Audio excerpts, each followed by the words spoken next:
Welcome to Walking with Jesus Bible Study. We are going to be in the book of Romans, chapter 12, verse 10. Oh, there it is. There we go. Be kindly affectionate one to another with brotherly love and honor, preferring one another. And I'm going to repeat that. Be kindly affectionate one to another with brotherly love and honor, preferring one another. Love one another. It is as simple as that. For if God demands you to honor His creation, this also includes His people. Love is not a science. It is not an art that takes constant negotiation, communication, and consideration. But should we become better in this, all the better not only for this world, but also in preparing us for the next, wherein everything resides within the arms of our everlasting and loving Father. Here's the thing. We definitely need to love one another. You know, a lot of people find it very hard. Like, they don't want to become Christian, or it has too many rules and all these laws, and it's so many. It's this, and you got to do this, and you got to do that, and you have this, and there's, I'm not going to be able to remember them all. And if I'm not going to be able to remember all of them, I'm just going to live in sin. And I'm just, why bother then? Because I'm constantly doing sin, or blah, blah, this and that. Let me explain something to you. You're way overthinking it, way overdoing it, and way too much making an excuse. Yes, I said it. It's an excuse. Those words, when you say those things, blah, blah, it's an excuse. Because it's not that hard, and you are not that lazy. You could say that you're like, blah, blah, blah, this and that, it's just too much. No, actually, it's not. When Jesus came, He didn't change the laws of Moses. He summed them up into two categories, which is very simple. To put God first, above and beyond anything and everyone. Do not idolize, there's only one God. He is that and nobody else. Love Him with all your heart, mind, and body, and soul. That's all you got to do for number one. Number two is to love yourself and to love your neighbor as yourself. Now, the meaning of that is just simple words. Respect. Respect yourself. Respect others. Respect any and all things as if it was yourself. Now, those are very simple. When you do those two things, that's basically all you got to do. Because all those so-called laws, where you say hundreds of them, all falls under those two categories. So it's not hard to remember. Those are just excuses.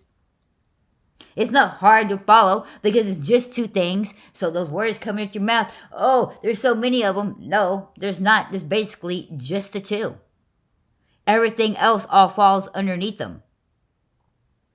That's why I say, when you say those things, you're just using them as an excuse.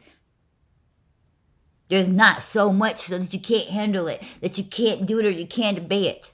And first of all, when you love yourself and respect everybody else, and respect yourself and respect God, everything else tends to fall into place. You don't even have to try. It just happens. Because your characteristic, the character of who you are,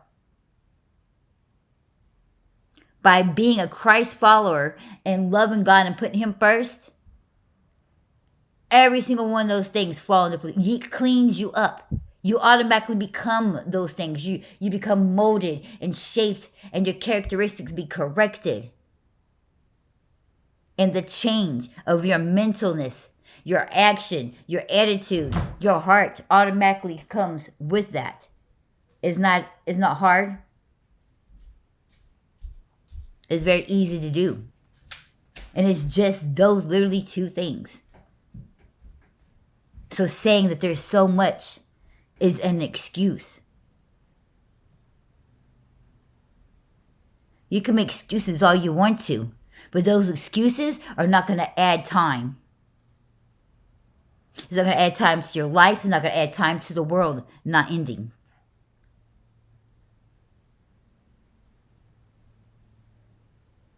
And some people use, oh, well, you know what?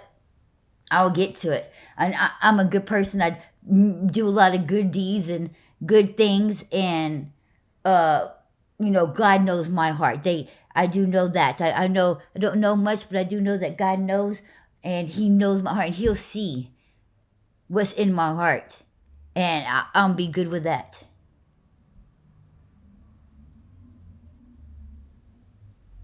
That's an excuse. That's taking the easy way out of saying, I don't have to do anything because God knows me and he knows that I love him and he knows that I'll listen, blah, blah, blah, this in my heart. So therefore I should be okay. No, you're far from it. He may know what's in your heart and he may know your name. He may know the very number of hairs on your head, but he doesn't know you. He knows of you. He created you. But you did not take the time to accept him. You didn't take the time to have a relationship with him, to know him so that he knows you on an intimate. You got to have the intimacy with God.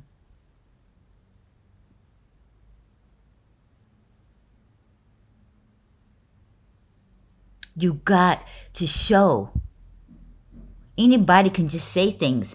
But I mean, who all would just be in a relationship with somebody and all they did was spoke all these words but never done anything?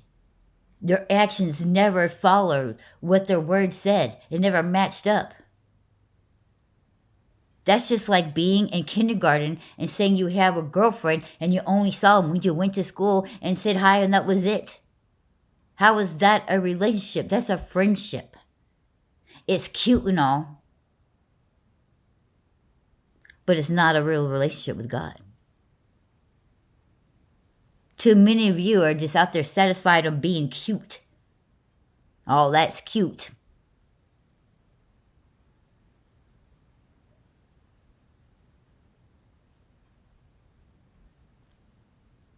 It's not that much of a hard work to do.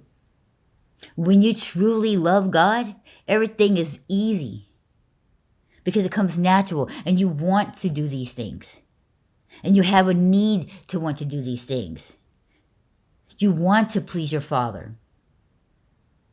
Anytime when somebody's in love with somebody, you could tell that everything becomes effortless because they want to. If you feel like you have to force yourself to do these things, then maybe you should check your heart condition. You should check yourself on, do you really appreciate God? Do you really accept him? Do you really love him? Or is this just something you're just,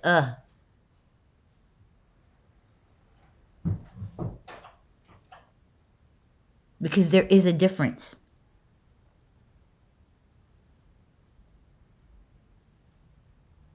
There's a thing when you're, when people coming to him may not have known who God was and just hearing about him. And they're just drawn near and to. And it just develops as it goes. It's that newness of the dating. When you first meet somebody, you want to get to know this and know this about them. And what do they like? And what's their favorite color? And what do they do?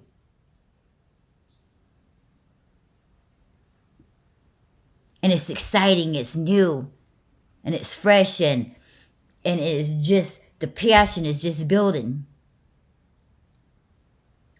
But a lot of you don't even have the love or the passion or the care.